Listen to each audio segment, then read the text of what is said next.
Assalamualaikum dan selamat pagi. Berita Pagi Sarawak bersama saya Muhammad Azizi Rahim. Bersiaran terus dari studio HD Kuching, kita mulakan berita edisi Isnin 1 Jun.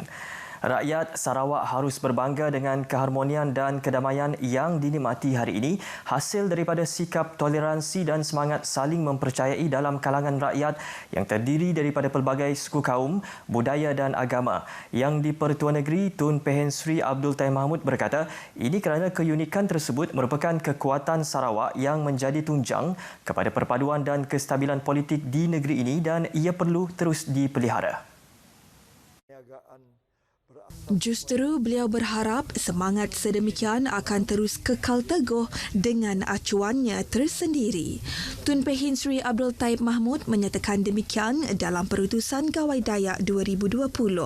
Yang di-Pertuan Negeri juga mahu rakyat Sarawak mempersiapkan diri untuk merebut peluang perniagaan dan pekerjaan yang akan wujud hasil daripada pelbagai bentuk pembangunan yang dilaksanakan kerajaan, terutama dalam industri berasaskan pertanian.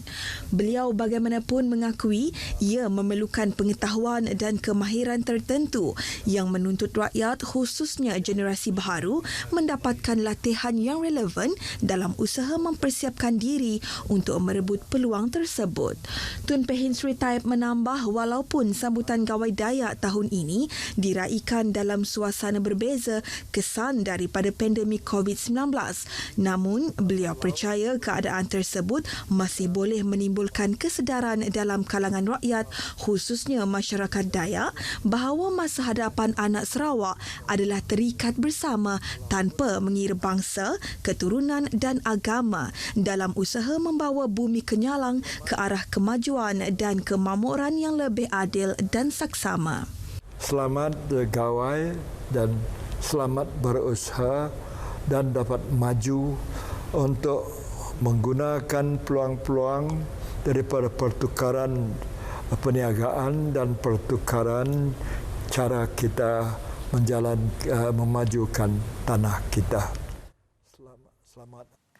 Ketua kampung dan tuai rumah di negeri ini dinasihatkan supaya sentiasa memastikan penduduk di kawasan masing-masing mematuhi prosedur operasi standard SOP dan protokol perayaan yang ditetapkan semasa sambutan Hari Gawai Dayak ini. Ketua Menteri Datuk Patinggi Abang Johari Tun Openg berkata, sambutan Gawai kali ini ternyata berbeza ekoran pelaksanaan Perintah Kawalan Pergerakan Bersyarat PKPB yang tidak membenarkan pergerakan rentas daerah sekaligus ramai tidak dapat pulang ke kampung halaman masing-masing. PKPB yang berakhir pada 9 Jun tidak membenarkan kita mengadakan perayaan Gawai seperti biasa. Kita tidak dibenarkan mengadakan rumah terbuka, tidak boleh ngabang dan hanya dibenarkan untuk berkumpul antara ahli keluarga dan rakan-rakan terdekat sebagai kaedah untuk menangani wabak COVID-19. Saya amat berterima kasih kepada saudara dan saudari yang faham dan akur kepada arahan kerajaan supaya tidak diadakan rumah terbuka dan tiada perhimpunan yang melebihi 20 orang. Ketua Menteri berucap dalam Perutusan Gawai Dayak di Kuching juga memberitahu kedudukan kewangan yang kukuh hasil daripada perbelanjaan berhemah yang diamalkan kerajaan negeri selama ini terbukti berjaya apabila mampu menyediakan bantuan khas Sarawak Kusayang untuk rakyat semasa berhadapan krisis COVID-19. Sementara itu, beliau turut menyeru rakyat supaya tidak terjebak dengan penyebaran maklumat tidak sahih berkaitan perpaduan penduduk di Sarawak di media sosial. Bukanlah mudah untuk membina perpaduan dalam kalangan rakyat kita yang terdiri daripada pelbagai kaum dan agama. Tetapi apa telah dibina selama ini begitu mudah untuk dirobohkan Lebih-lebih lagi dengan kehadiran media sosial yang amat mudah dicapai dan amat mudah digunakan untuk menyemai bibit-bibit kebencian antara kaum. Justru usahlah menganggap perpaduan antara rakyat sebagai sesuatu perkara yang inting, tetapi semangat yang utuh perlu terus dijaga. Rakyat Sarawak sekali lagi dinasihatkan supaya mematuhi prosedur operasi standard atau SOP bagi menyambut perayaan Hari Gawai Dayak bagi menghentikan penularan pandemik COVID-19 di negeri ini.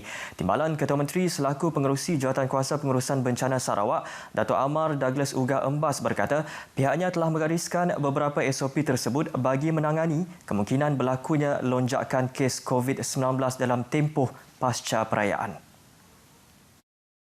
Dalam perutusannya bersempena sambutan Hari Gawai, beliau berkata ini termasuk tidak pulang ke rumah panjang atau kampung masing-masing bagi melindungi penduduk yang rata-rata adalah warga emas iaitu kumpulan berisiko tinggi. Ini penting menurut Kementerian Kesihatan Malaysia, sekitar 63% yang meninggal akibat jangkitan COVID-19 adalah berusia 60 tahun ke atas. Kira-kira 8.7% daripada mereka mempunyai sejarah masalah kesihatan termasuk diabetes, tekanan darah tinggi dan jantung. Dato' Amar Douglas Uga juga menasihati masyarakat Dayak terutama sekali orang kenamaan untuk tidak mengadakan rumah terbuka atau melakukan ngabang atau kunjung mengunjungi dari rumah ke rumah atau dari rumah panjang ke rumah panjang.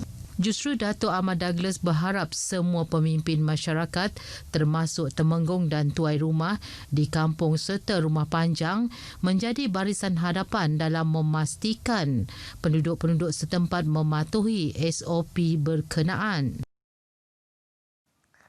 Masyarakat Dayak diminta supaya mematuhi prosedur operasi standard SOP yang ditetapkan oleh Jawatankuasa Pengurusan Bencana Negeri JPBN dalam meraikan sambutan Gawai Dayak pada tahun ini. Susulan negara masih dalam usaha memerangi wabak COVID-19. Timbalan Menteri Perusahaan, Perladangan dan Komoditi, Willy Mongin berkata ini penting agar mereka tidak lalai ketika meraikan perayaan itu yang boleh menjejaskan usaha kerajaan untuk memutuskan rantaian COVID-19. Willy Mongin menambah walaupun pergerakan masyarakat dan tata cara sambutan dalam norma baharu pada tahun ini ekoran pandemik COVID-19, namun beliau berharap ia tidak akan menjejaskan semangat dan kemeriahan meraikan Gawai Dayak. Dan saya juga ingin berpesan kepada anda semua supaya sentiasa patuh kepada amalan PKP yang kita amalkan sempena pandemik COVID-19 ini. Willy menyatakan demikian dalam perutusan Gawai Dayak 2020. Musim perayaan pastinya antara detik yang dinantikan setiap lapisan masyarakat saban tahun untuk diraikan bersama-sama keluarga tercinta dan sanak saudara yang sudah lama tidak bersua. Namun kerana dunia kini berdepan pandemik COVID-19, hasrat untuk berkumpul terpaksa dilupakan bagi mematuhi prosedur operasi standard SOP yang telah ditetapkan. Di Kampung Benuk, Padawan, sambutan Gawai Dayak pastinya memberi pengalaman berbeza kepada komunitinya yang terkenal dengan kemeriahan sambutan acap kali Gawai tiba.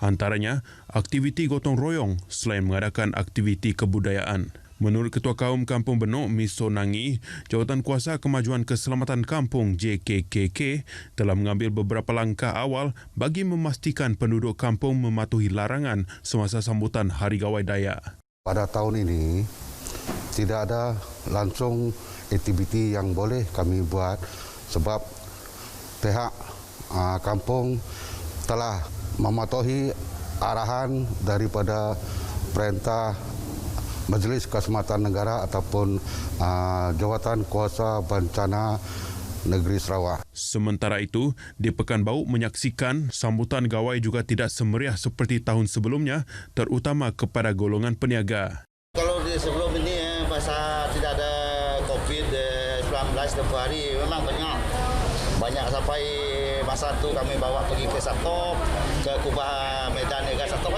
jadi banyak tu. pesan banyak-banyak sampai ratusan. Kadar jualan setakat ni bermula dari pandemik hari itu memang perlahan, bukan agak perlahan, memang dah perlahan dah. Sebab dalam seminggu pun mungkin ada 2-3 sel aja mungkin macam tu, jadi tak banyak orang beli. Seperti perayaan lain sebelum ini, sambutan Hari Gawai Dayak juga dibenarkan untuk hari pertama sahaja, sambutan terhad kepada 20 ahli keluarga dan jiran terdekat. Bahan itu mengakhiri berita Pagi Sarawak edisi 1 Jun. Saya Muhammad Azizi Rahim, mewakili warga RTM Sarawak mengucapkan selamat menyambut Hari Gawai Dayak Gayu Guru Gerai Nyamai Lantang Senang Wan Menua. Sentiasa amalkan penjarakan sosial ketika berada di luar. Jumpa lagi.